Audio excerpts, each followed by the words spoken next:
Existe um tipo de silêncio que só aparece dentro de um apartamento quando você percebe que ninguém ali sente falta da sua presença. Quero que você imagine esse silêncio por um instante, porque foi exatamente nele que entendi que eu nunca fui considerada parte daquela família. Eu era apenas alguém conveniente, até deixar de ser. Meu nome é Camila Andrade, tenho 33 anos e moro em Curitiba, no Paraná.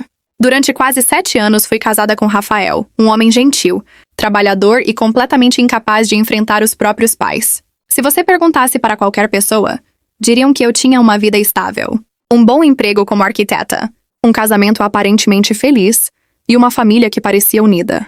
Mas aparências sempre escondem alguma coisa. Conheci Rafael em uma cafeteria no bairro Batel. Nós nos apaixonamos rápido. Ele fazia planos para o futuro, falava sobre construir uma casa, ter filhos e envelhecer ao meu lado. Eu acreditava em cada palavra porque ele me fazia sentir segura. Quando me pediu em casamento, achei que finalmente tinha encontrado um lugar onde seria amada, exatamente como eu era. O que eu não sabia era que casar com Rafael significava casar também com os pais dele. Meus sogros, Cláudio e Helena, moravam em Londrina e desde o primeiro almoço em família, deixaram claro que eu nunca seria boa o bastante. Nada era dito diretamente. Era sempre um comentário disfarçado de brincadeira. Você trabalha demais para uma mulher casada. Arquiteta? Pensei que fosse uma profissão mais instável. Rafael sempre foi generoso demais com as pessoas. Eu sorria, mudava de assunto. Convenci a mim mesma de que estava exagerando. Rafael dizia exatamente a mesma coisa. Amor, eles são assim com todo mundo. Não leva para o lado pessoal. E eu acreditava, porque amar alguém também faz a gente inventar desculpas para coisas que machucam. Durante anos fiz tudo para conquistar aquela família. Organizava aniversários, preparava ceias de Natal, dirigia horas para visitá-los em Londrina e nunca chegava de mãos vazias. Sempre havia um presente, um bolo ou flores. Mesmo assim, eu sentia que estava sendo avaliada o tempo inteiro. Como se precisasse provar, todos os dias, que merecia ocupar aquele lugar. Só que existe um detalhe que eu ainda não contei. Tudo mudou na manhã em que ouvi minha sogra dizer, acreditando que eu não estava escutando: "A Camila é um fardo." O Rafael teria uma vida muito melhor sem ela. Naquele instante, eu ainda não sabia. Mas aquela única frase seria o começo do maior arrependimento que eles carregariam pelo resto da vida. Depois daquele comentário, tentei me convencer de que talvez eu tivesse entendido errado. Passei o resto do almoço em silêncio, sorrindo quando precisava e respondendo apenas o suficiente para ninguém perceber que meu coração tinha despencado dentro do peito. No caminho de volta para Curitiba, esperei quase 2 horas antes de tocar no assunto. Rafael, eu ouvi sua mãe dizer que eu sou um fardo para você. Ele ficou alguns segundos olhando para a estrada. Ela não quis dizer isso desse jeito. Foi a resposta dele. Não isso é mentira. Não ela está errada. Apenas uma desculpa. Naquela noite, fiquei acordada olhando para o teto do quarto. Pela primeira vez, comecei a juntar pequenas lembranças que, durante anos, eu havia ignorado. Quando meus sogros vinham nos visitar, Helena fazia questão de elogiar tudo o que Rafael fazia, mas nunca dizia uma palavra sobre mim. Se eu preparava o jantar, ela agradecia ao filho. Se eu organizava a casa inteira para recebê-los, ela dizia que Rafael tinha escolhido muito bem o apartamento. Era como se eu simplesmente não existisse. Algumas semanas depois, Rafael recebeu uma promoção e organizamos um jantar para comemorar.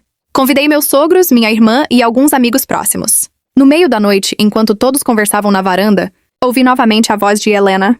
Meu filho poderia ter ido muito mais longe, se não tivesse que carregar tantas responsabilidades. Uma amiga perguntou: "Que responsabilidades?" Helena respondeu sem qualquer constrangimento: "A Camila. Ela depende demais dele." Senti meu corpo inteiro gelar. Eu pagava metade de todas as contas da casa. Meu salário era praticamente igual ao do Rafael. Nunca pedi dinheiro aos meus sogros. Nunca pedi dinheiro ao meu marido.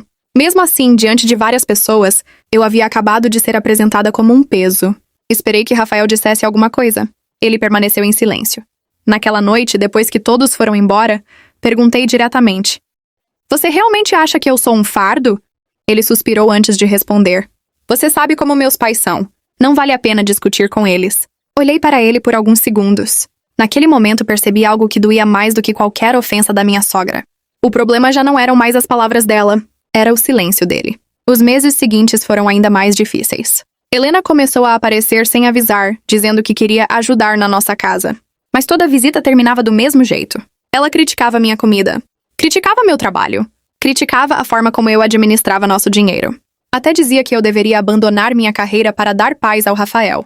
Mesmo quando ela dizia essas coisas na minha frente, meu marido apenas abaixava a cabeça. Eu continuava tentando salvar aquele casamento praticamente sozinha. Marquei terapia de casal. Comprei livros sobre comunicação. Escrevi cartas explicando como eu me sentia. Fazia de tudo para reconstruir uma relação que parecia desmoronar um pedaço de cada vez. Até que numa tarde de domingo, aconteceu algo que destruiu a última esperança que ainda existia dentro de mim. Cheguei em casa mais cedo depois de cancelar uma reunião de trabalho.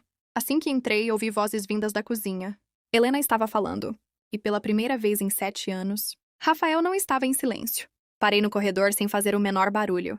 A porta da cozinha estava entreaberta, e eu conseguia ouvir cada palavra com uma clareza que nunca vou esquecer.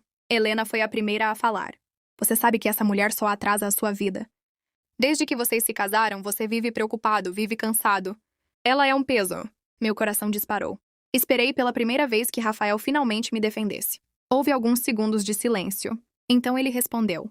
Às vezes, eu também acho que as coisas seriam mais fáceis se eu estivesse sozinho. Senti minhas pernas enfraquecerem. Não entrei na cozinha. Não chorei. Não gritei. Simplesmente dei meia volta. Saí do apartamento e fiquei sentada dentro do meu carro por quase 2 horas, olhando para o volante sem conseguir ligar o motor. Durante 7 anos, eu lutei para convencer aquela família de que eu merecia respeito. Naquele instante, percebi que estava tentando convencer as pessoas erradas. Na segunda-feira seguinte, marquei uma consulta com uma advogada. Não contei pra ninguém. Continuei vivendo normalmente por algumas semanas. Preparava o café da manhã. Conversava com Rafael como sempre. Ia ao trabalho. Sorria quando era necessário. Enquanto isso, organizava meus documentos, alugava discretamente um pequeno apartamento em Curitiba e separava tudo o que era realmente meu. Pela primeira vez em anos, eu não estava tentando salvar meu casamento. Eu estava salvando a mim mesma. Poucos dias depois, aconteceu o aniversário de Helena. Toda a família estava reunida.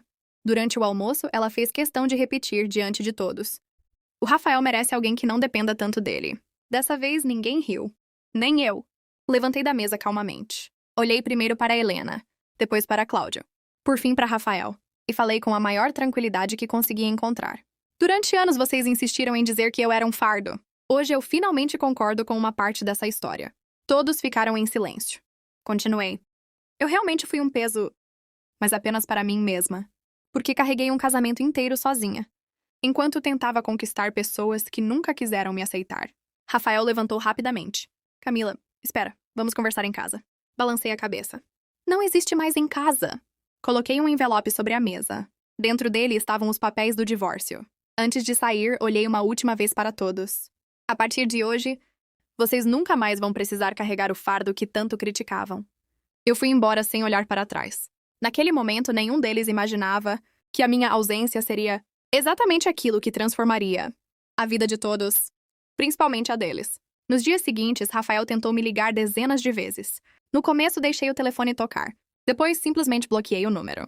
Pela primeira vez em muitos anos, o silêncio não doía. Ele me trazia paz. Algumas semanas depois, encontrei uma antiga vizinha do prédio. Enquanto conversávamos, ela me contou algo que eu jamais teria imaginado. Depois que eu fui embora, Helena começou a aparecer quase todos os dias no apartamento do filho. Só que dessa vez não havia ninguém preparando o almoço. Ninguém organizando a casa. Ninguém lembrando dos compromissos, das contas ou dos aniversários da família. Rafael passou a fazer tudo sozinho. Foi então que meus sogros descobriram uma verdade que nunca quiseram enxergar. Eu nunca fui um fardo. Eu era a pessoa que mantinha tudo funcionando. Cerca de 2 meses depois, Rafael apareceu no meu escritório sem avisar. Ele parecia mais cansado do que eu jamais o tinha visto. Olhou para mim durante alguns segundos antes de falar. Eu devia ter te defendido. Não respondi. Ele continuou. Achei que manter a paz era mais importante do que enfrentar meus pais. Mas, na verdade, eu só estava deixando você lutar sozinha. Pela primeira vez desde que nos conhecemos, vi arrependimento verdadeiro nos olhos dele. Mas algumas verdades chegam tarde demais. Respirei fundo e disse apenas: eu esperei 7 anos para ouvir isso. Hoje, eu não preciso mais dessas palavras para seguir em frente. Alguns meses depois, o divórcio foi concluído. Soube, por familiares em comum, que Helena tentava justificar tudo o que havia acontecido. Dizia que eu era sensível demais, que eu tinha exagerado. Mas quase ninguém acreditava mais nessa versão, porque todos tinham visto como ela me tratava. E principalmente todos tinham visto quem permaneceu em silêncio durante anos. Com o tempo, Rafael também se afastou dos próprios pais. Não porque eu pedi, mas porque finalmente percebeu o preço de nunca estabelecer limites. Quanto a mim, voltei a viajar. Retomei projetos que havia abandonado. Reconstruí minha autoestima, fiz novas amizades e, pela primeira vez em muito tempo, minha casa voltou a ser um lugar onde eu respirava em paz. Hoje, quando alguém me pergunta qual foi a decisão mais difícil da minha vida, eu respondo sem hesitar. Não foi pedir o divórcio. Foi aceitar que eu nunca conseguiria convencer pessoas que já tinham decidido não me enxergar. Meus sogros disseram que eu era um fardo. No fim, descobriram que o verdadeiro peso nunca fui eu. Era o orgulho, o controle e a incapacidade deles de reconhecer o valor de quem sempre esteve ao lado da família. E o arrependimento com o qual eles vivem hoje é uma consequência que nem eu poderia ter planejado melhor.